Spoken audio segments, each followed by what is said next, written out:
Thunderstorms, tornadoes, and flash floods have always occurred in our small corner of the world, and tonight we're here to dig deeper into the science behind severe weather. I'm Chief Meteorologist Joe Veras. Hey everyone, I'm Craig Flint. We are in Watkins Glen, New York, in the Finger Lakes, one of the most beautiful areas in upstate New York, here on Seneca Lake. Eye on the sky, Storm Warn 2015 begins right now. When severe weather strikes, do you know what to do?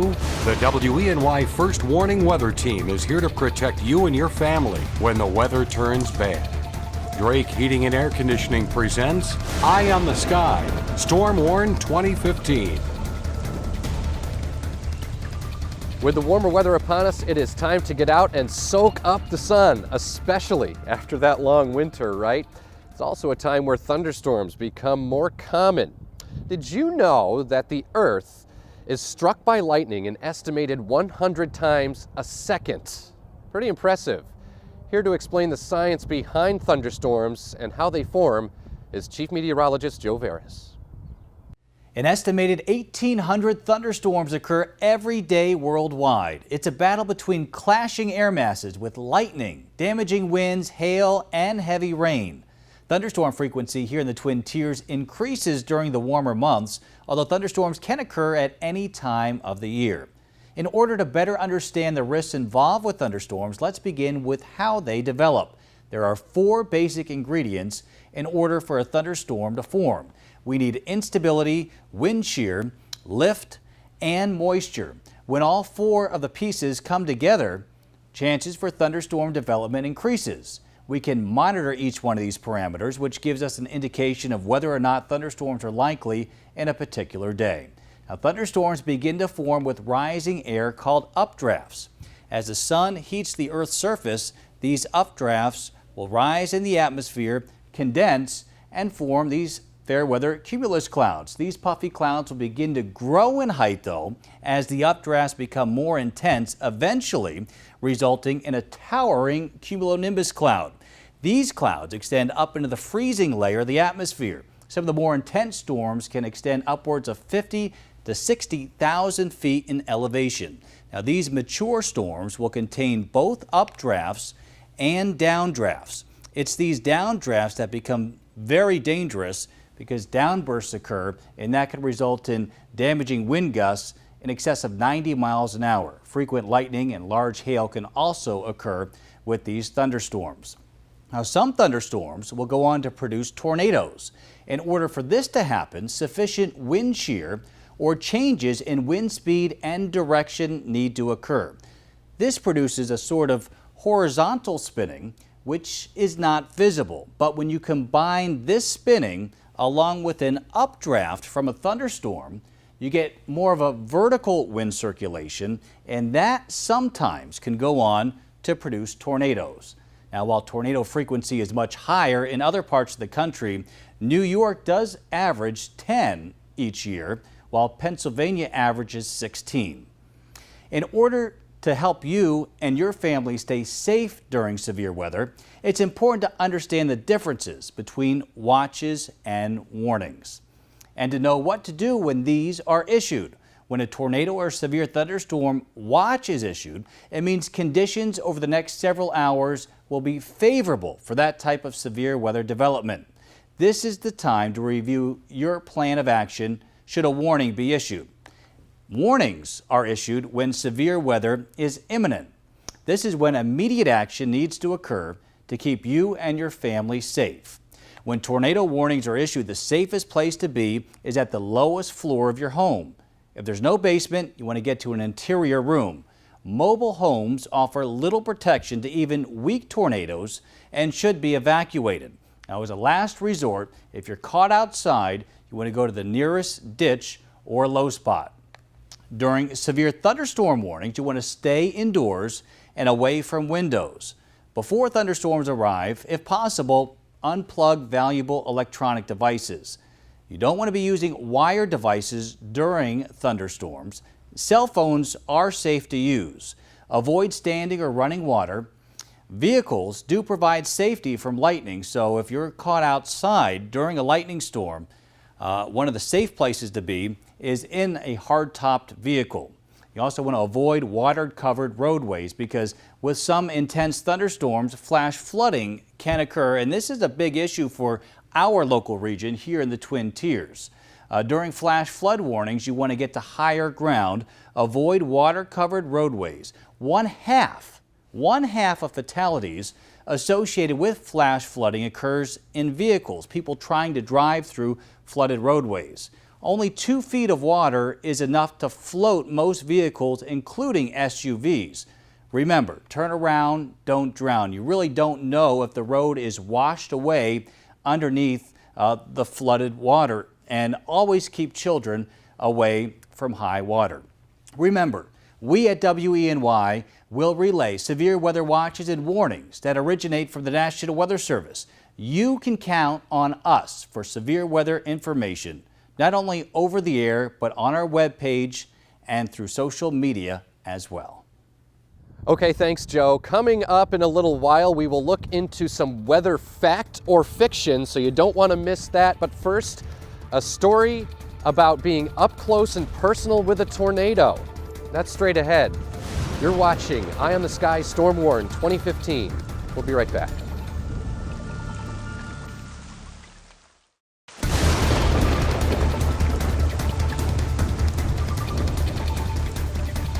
Welcome back to Eye on the Sky, Storm Warn 2015. I'm Chief Meteorologist Joe Barris. Plenty more to get to in the show, but first, we all know that thunderstorms right here in the Twin Tiers can sometimes go on to produce tornadoes.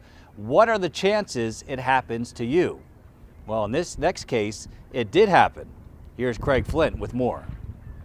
In a few spots, there will likely be a stronger cell that lays down some gusty wind or some hail and some heavy rain. You don't think it's going to happen to you. It's not going to happen here. It's not going to happen to my family. September 2nd was a normal day for Valerie Yapel as she prepared dinner with her daughter Maria around 6:45 in the evening. Just a few miles away, skies start to become threatening. Our day was just like any other day. I mean, we live on the bottom of Federal Road and it's protected by hills. Who would ever think that a tornado would come through that area? At 7:10 p.m., a thunderstorm developed, rapidly exploding and producing an EF1 tornado, packing wind speeds over 100 miles per hour, and Valerie's property was right in its crosshairs. There was a tornado forming in our backyard, and it was coming straight to us. As the tornado draws closer, Valerie, her husband, and her daughter were sent scrambling to seek shelter in a bathroom. I asked her to take me back to that day and describe what it was like as the tornado was bearing down on them. And we happened to just look up out the window and you could see a roof flying by. You couldn't, then your visibility was gone because we were right in the middle of the tornado. Many homes sustained damage in the area, numerous trees were uprooted, and power lines were strewn about. Even a pickup truck was lifted off the ground and dropped 6 to 12 feet away. And so when we did go outside and we saw the absolute destruction around us, I just started crying and sorry. I was just so thankful that our lives were spared that day. The tornado changed Valerie's life that day in September, and despite her property being destroyed, she says that life is what she's happy to have today. You appreciate the strength of Mother Nature now. She's going to win. You need to get out of her way, and you need to take those warnings really, really seriously. Words to live by for sure. Now I'm here on Federal Road in front of Valerie's house. She has since moved to Horseheads, but you can still see evidence of that tornado from last year. This barn remains in disarray. Now earlier you heard Valerie mention that she thought the hills around this area would protect her from the tornado. Coming up in a little while, we're going to look into that along with several other common misconceptions when it comes to the weather.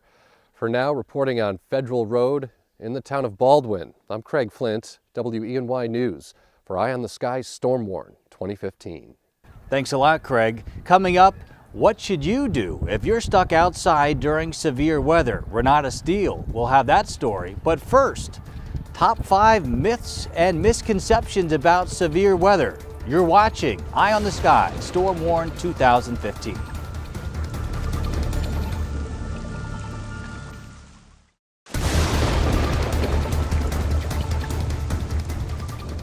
Welcome back. You're watching Eye on the Sky Storm Warn 2015. In this segment, we're talking severe weather myths and misconceptions. And it's a laundry list, Joe, and very common misconceptions that you hear on a daily basis. So we caught up with our friends over at the National Weather Service in Binghamton to ask them their opinions on some of these myths. All right, let's start with our first myth, and we hear this all the time here at the Twin Tiers. We are protected from tornadoes because of the surrounding hills, mountains, and valleys. Let's hear what they have to say at the National Weather Service. A storm that produces a tornado often is 50 to 60,000 feet high in the atmosphere. Our hills and valleys are difference in elevation is maybe 1,000 feet. It doesn't matter. Tornadoes have been documented going up and down mountains like they're nothing. That we are susceptible to tornadoes. The mountains do not block us from tornadoes at all. So there you go. Our small hills and mountains that we have here in the Twin Tiers will do little, if anything, to deflect an oncoming tornado. Yeah, no match at all for those monsters. That's right. So there you go. That's myth number one. Let's move on to myth number two. And now we're talking flash flooding, which is common as well here in the Twin Tiers. The safest way across a flooded roadway is in an SUV. I think this is a common one that we also see in footage from severe storms that cause major flooding. We see it all the time. You guys are smart. You might know the answer to this one. 50% of flood deaths in the United States are related to people driving into flooded roadways. They're totally preventable. So, the idea that you got four-wheel drive, you got a big pickup truck, and you're going to get through that flooded roadway, you're really risking your life is what it comes down to. There you go. These deaths that sometimes occur from flash flooding are preventable. 50% of deaths associated with flash flooding occur when people are in vehicles. It only takes 2 feet of flowing water to lift a large SUV. It's just simply not safe to drive across a flooded roadway. Right, and like Dave said, you just don't know if the roadway's there anymore. I mean, you talk about the velocity of water, it can wash out roadway like that. So whether you're in an SUV or a pickup truck, you get yourself caught in a situation like that, it can be pretty sticky. What they like to say, turn around, don't drown, play it safe. That's right. All right, myth number three. And now we're talking about tornadoes again, and we've heard this in the past as well. Opening your windows during a tornado helps minimize the damage. Kind of a tricky question here. Let's hear what they have to say at the National Weather Service. Opening your windows is the worst thing you can do. And the reason why, you open your windows, the wind blows into your house, increases the pressure inside your house, and you have a better chance of blowing out walls and your roof, and it's been documented. Well, kind of interesting right there. Definitely don't want to waste time opening windows. That could actually result in more damage as compared to if your windows stayed closed. Yeah, and it was thought that it would equalize the pressure because you have such a low pressure outside your house versus a higher pressure inside your house. So the thought was if you open the windows, it's going to equalize it out. Actually, like we just heard, not the case. You're actually letting increased pressure inside your house. That air has to go somewhere, so it's going to go up, it's going to go out, there goes your walls, there goes your roof. And I always tell people, if a tornado wants your windows open, it's going to do it for you. Yeah, just leave it be, find a safe place to be, lowest level of your home away from windows. That's right. All right, myth number four. And now we're talking lightning. You're safe from lightning if it's not raining. Kind of a tricky question here that we're posing to you, the viewers, and also what we pose to Dave Nicosia for the National Weather Service. If you can hear thunder, even if it's clear out, if you could hear thunder, you're at risk for being struck. Lightning has been known to come out of big storms as far as 10 miles away. Most people get struck before it starts raining. And a lot of people also get struck after the rain ends. You want to wait up to 30 minutes after the last thunder. Bottom line is play it safe. When thunder roars, go indoors. I think the scariest part about that, Joe, is that clear air lightning strike. Can you imagine being outside, clear day, sunshine, and being struck by lightning? Lightning can travel outside of a thunderstorm cell up to 10 miles. So, like you said, thunder roars indoors. And an important note, too, you need to wait a half an hour once the storm clears. So as soon as the rain stops, you're not automatically safe from lightning strikes. You need to give it an additional half hour before you're safe once again. That's right. All right, last myth debunked on our list here, myth number 5, tornadoes produce more damage than thunderstorms. We often get thunderstorms here in the Twin Tiers in the summer months, and they often go on to produce extensive damage. And we automatically think that it had to be a tornado. Has to be a tornado. I mean, it's a technicality, really, for those affected by a thunderstorm. But believe it or not, thunderstorms can be just as bad, if not worse. Right, Dave? There are many times that severe thunderstorms produce winds that are stronger than the tornadoes that we get around here. And there are so many times where I've done surveys and I'll estimate the wind speed at 100 mile an hour, straight line wind speed at 100 miles an hour. And there'll be a small tornado that only has winds of 80 miles an hour. Both are serious, so we don't want to downplay a tornado. It is serious. But there are times where these thunderstorms, the wind can come rushing out of these thunderstorms up to 100 miles an hour. I've seen it. And, it's just as bad as, an F1 tornado, even almost F2 at times.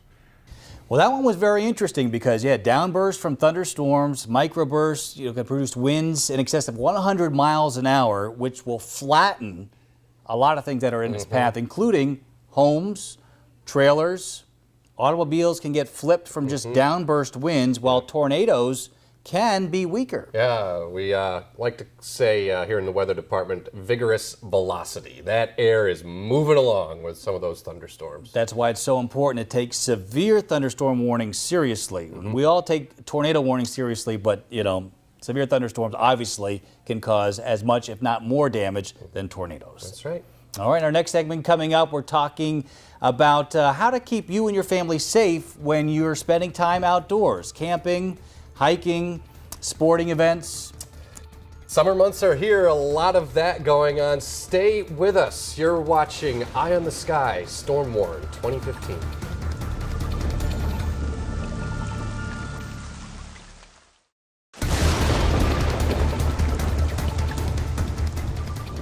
Welcome back. With the warmer weather finally here, it's time to head outdoors. Barbecues, picnics, and ball games. And the lake. We're here. That's right. I can't wait, but it's also the time of the year, Joe, where the weather can turn on a dime. And what should you do if you're caught off guard outside during severe weather? Renata Steele has more. If you're planning on going camping or doing any outdoor activities, always make sure that you check the weather forecast first. Know what chance there is of something coming, and know the warning signs. As we get out to enjoy an afternoon at the park, a weekend at the campground, or a day out on the lake, taking some simple precautions can be the difference between a fun day and a dangerous one. Local emergency officials say before heading out the door, step 1 should be checking the forecast and be alert to changing weather conditions. If you see lightning off in the distance, you should immediately head for a safe port, no matter where you are.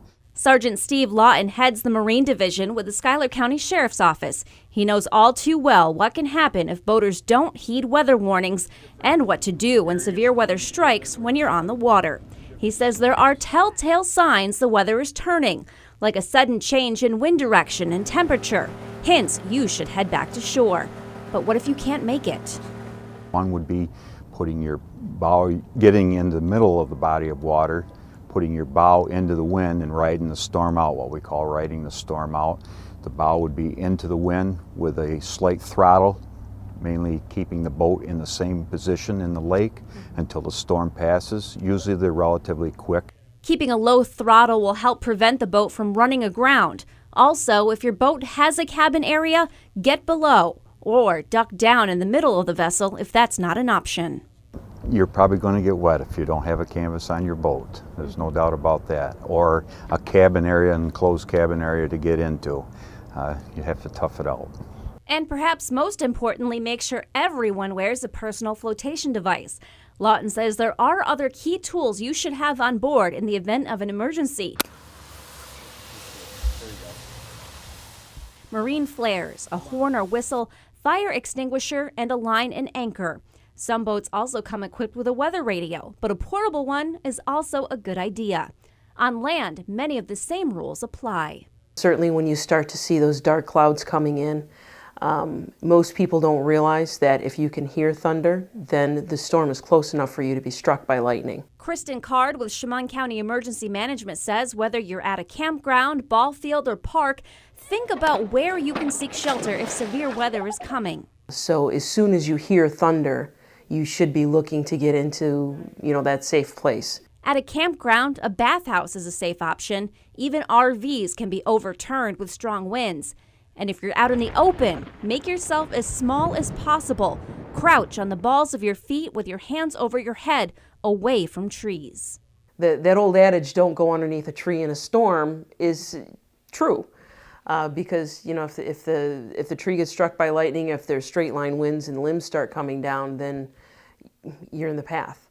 No matter where you are, Kristen says you should tell people where you're going and how long you'll be gone, and to develop an emergency plan so people can reunite and communicate that they're safe if emergency strikes. If you have that family plan ahead of time and you know what you're going to all do, you'll know where the kids are. They have a plan already, so they should be able to follow it. So enjoy the outdoors, but knowing what to look for can help you and your family have a safe outing and know when and how to act when the skies turn dark. It's time to come off the lake, it's time to come off the golf course, it's time to come off the field, baseball, lacrosse, whatever you're playing, and take that break. Better safe than sorry. For Eye on the Sky, Storm Warn 2015, I'm Renata Steele. Thanks a lot, Renata. It's always important to be aware in order to stay safe. And we'll be right back. Welcome back, and thanks so much for watching Eye on the Sky Storm Warn 2015. We hope you learned a little bit about how to stay safe during severe weather. Yeah, that's right, Joe. Good job. And don't forget, we always update the website, WENY.com. Latest and greatest weather information. We're on Facebook. Just search WENY-TV. We tweet also, or you can give us a call on the weather line, that number. 739-8600. I'm Chief Meteorologist Joe Veras. Thanks for watching. And I'm Craig Flint. Keep an eye on the sky.